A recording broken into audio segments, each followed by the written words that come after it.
God aften. For nogle uger siden deltog jeg i mindehøjtideligheden for Nelson Mandela i Sydafrika. Det var bevægende at opleve den store betydning, som Mandela har haft for mennesker over hele verden. Men det var også livsbekræftende at mindes et stort menneske. Mandela havde den livsklogskab, som mange og stormfulde leveår kan give. Og han kæmpede for noget alment gyldigt. At alle mennesker er lige. Danmark støttede Mandelas og det sydafrikanske folks kamp for retfærdighed. Vi var det første land i verden, som forbød handel med apartheidregimet. I Sydafrika husker de Danmark. Selvom vi er et lille land, så kan vi gøre en forskel. Det er derfor, vi er med i forreste række, når der skal destrueres kemiske våben fra Syrien. Og det er også derfor, at vi i mere end 10 år har været med til at udføre en vigtig opgave i Afghanistan. Danmark har stadig udsendt i Afghanistan, men vores kamptropper har afsluttet deres opgaver i forreste række. Vi har passeret en milepæl. Nu har afghanske soldater og politi taget over. Mange danskere har betalt med deres liv. Deres pladser kan ingen udfylde. Mine tanker går til jer, der har mistet. Og til alle jer, der har været udsendt, vil jeg sige, I har risikeret meget. Ofrene har været store. Men I har forandret hverdagen for mange afghanske familier. I har stået vagt om vores fælles sikkerhed. Tak for jeres indsats. Også herhjemme er meget forandret. De sidste 2 år har jeg holdt min nytårstale midt i en krisetid. I en tid med bekymringer i mange familier. Er det til at få et nyt job, hvis man bliver arbejdsløs? Kan vi sælge huset, hvis vi vil flytte? Usikkerheden har været stor. I år står vi på mere sikker grund. Krisen er ikke over, men stemningen er ved at vende. Vi har grund til at tro på fremgang i 2014. Det hænger selvfølgelig sammen med, at det går bedre i udlandet, men det går også bedre herhjemme. Jeg glæder mig over, at regeringens politik virker. Jeg ved godt, at nogen tænker, er der brug for så mange forandringer på samme tid? Og behøver vi vende hver krone?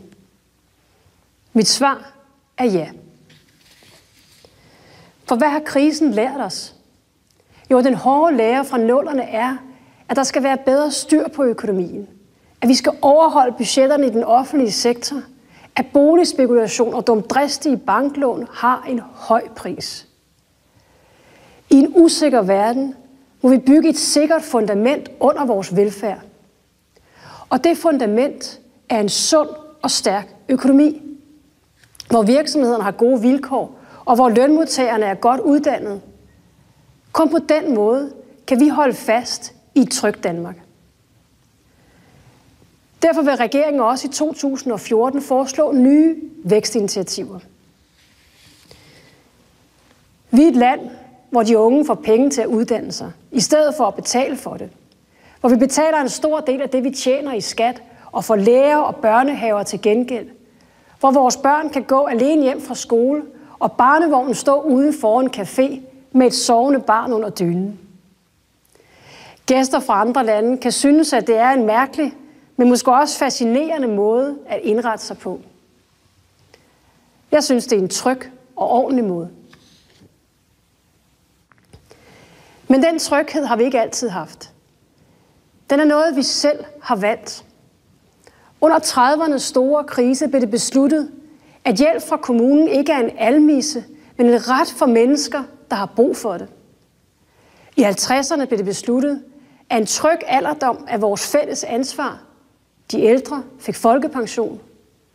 Og i 1970 blev det besluttet, at alle skal have råd til at tage en uddannelse. Der blev indført SU til de studerende. Sten for sten har vi bygget et Danmark med stor lighed og stor frihed for hver enkelt af os. Det er kernen i det land, vi er. Et solidarisk Danmark. Og det er vores valg, om det land også skal være her i fremtiden. Regeringen har valgt, at vi vil bruge flere penge på vores offentlige sektor. Vi vil hvert år bruge lidt mere på vores uddannelser, på bedre sundhed, på mere tryghed. Det har vi besluttet i en krisetid, for jeg tror ikke på nulvækst. Jeg er overbevist om, at det er bedst for Danmark, hvis vi år for år bruger noget af den velstand, vi skaber, på vores fællesskab.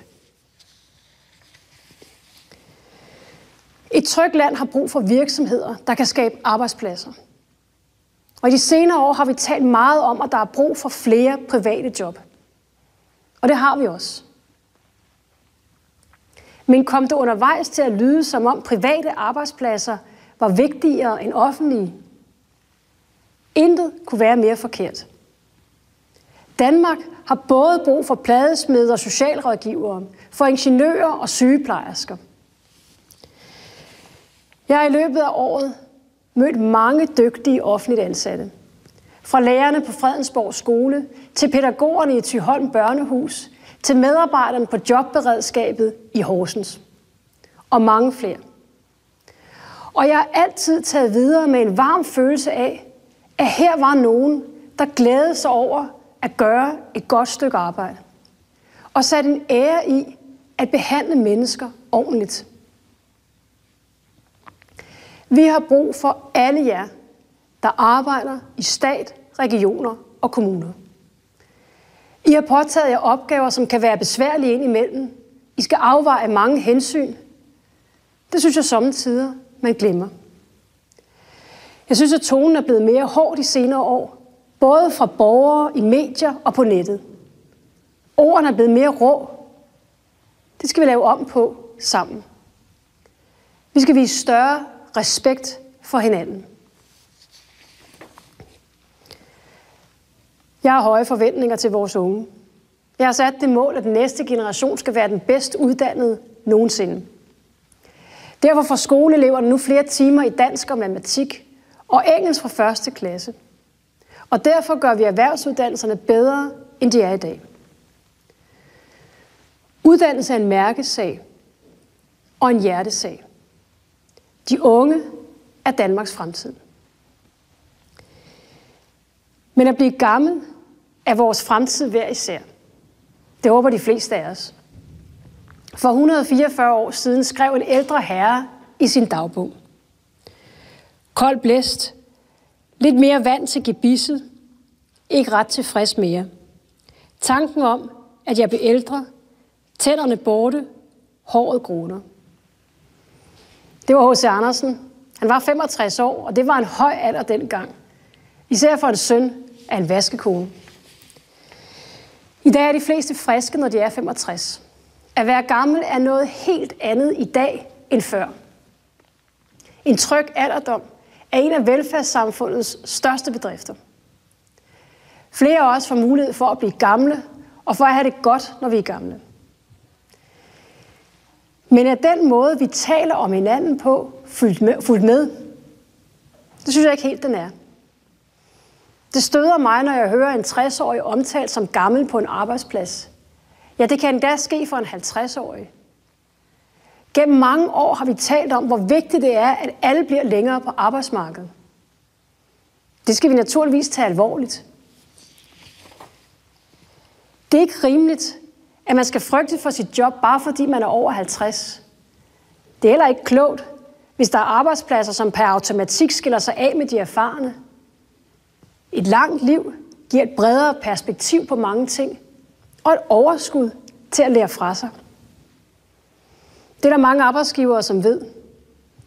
Men jeg vil opfordre til, at endnu flere gør sig fri af myten om, at ungdom altid er bedst. Derfor vil jeg i aften sige til både private og offentlige arbejdsgivere: giv erfarne jobansøgere en fair chance. Mange ældre har store ressourcer, også efter de er holdt op med at arbejde. De ældre er gode til at hjælpe andre ældre, og i det hele taget være der for hinanden. Min mor på 76 hjælper lidt til hos Guderen på 90, som i øvrigt passede mig, da jeg var barn. Det har de begge to stor glæde af. Vi kan ikke leve uden at hjælpe hinanden. Men den største hjælp, et menneske kan få, er evnen til at klare sig selv. Lad mig give et eksempel. En del ældre mennesker bruger støttestrømper. Hvis den ældre får vejledning i selv at tage strømperne på, så kan sosu-hjælperen bruge tiden på noget andet. Og først og fremmest kan den ældre selv bestemme, hvornår hun vil stå op om morgenen. Hun bestemmer over sin egen hverdag.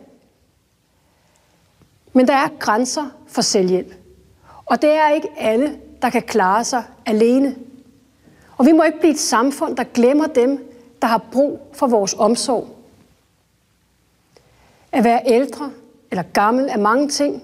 Nogle er 67, andre 92. Nogle har en lang uddannelse, andre har slidt i det som specialarbejder eller rengøringsassistent, fra de var 15 år. De tilhører det, jeg kalder knoklegenerationen. Og det er ikke urimeligt, at de har brug for hjælp.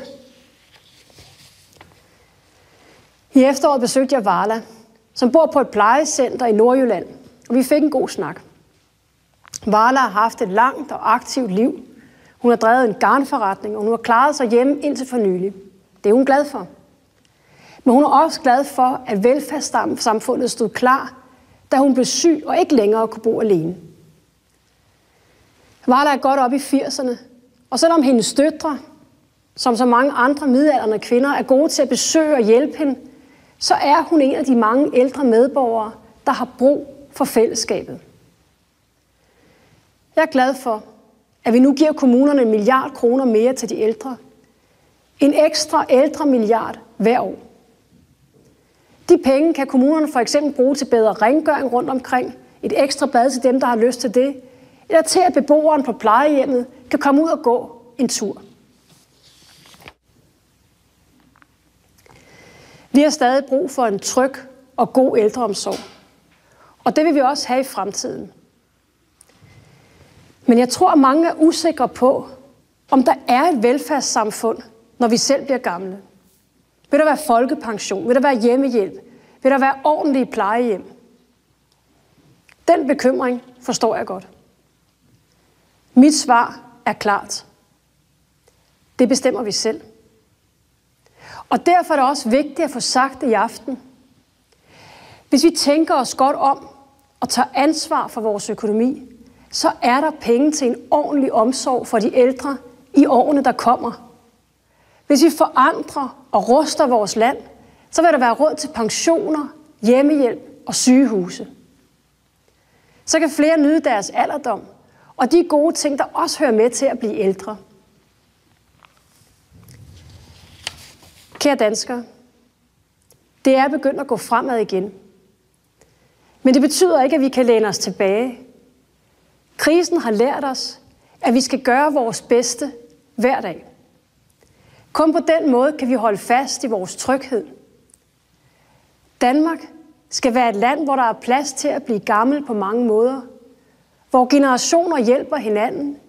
Hvor de unge får en god og gratis uddannelse. Og hvor fællesskabet er der for dem, der har brug for det. Det er mit Danmark.